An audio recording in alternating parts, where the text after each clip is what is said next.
Hello and welcome! So today we're going to unpack a pretty radical idea from our source material. What if the path to wealth isn't about struggling harder, but actually about easing up? What if the real secret is learning how to just relax and allow abundance to find you? Let's get into it. Our source kicks things off with this really powerful metaphor. Just picture it. Abundance is this huge flowing river. The problem isn't that the river has run dry. The problem is that our own stress, our own worry, has, brick by brick, built up this massive dam that's holding everything back. And this is where that idea really hits home for a lot of us. I mean, just take a second to think about it. How much of your mental real estate is taken up by worrying about bills or your income or the future? According to this philosophy, that stress, that constant hum of anxiety, that's the very material building the dam we just saw. And today, we're going to look at how to start taking it down. Okay, so this brings us to what our source calls the abundance paradox. It's this fascinating idea that the world is just overflowing with opportunity, but our own internal state, our thoughts and our feelings, can unconsciously put up a wall that keeps it all out. Now, of course, a common fear pops up right here. If I just relax, won't I become lazy? And this is such a key point. The source is really clear on this. This isn't about doing nothing. It's about giving up the struggle. It's the difference between doing something out of anxiety and acting from a place of trust. You know, when you're relaxed, you're more creative. You spot opportunities you'd otherwise miss, and you just make better decisions.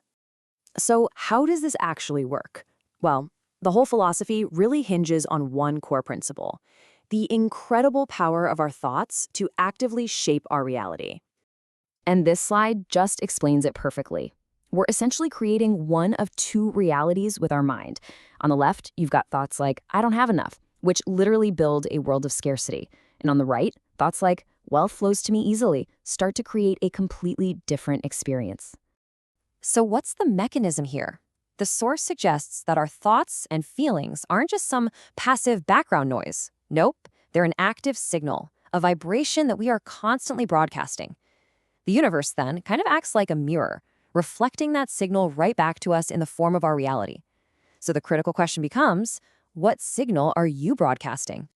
All right, enough with the theory. How do we actually do this? This brings us to the practical side of things, the practice of allowing. Our source breaks it down into 3 key steps to dismantle that dam and open up the flow.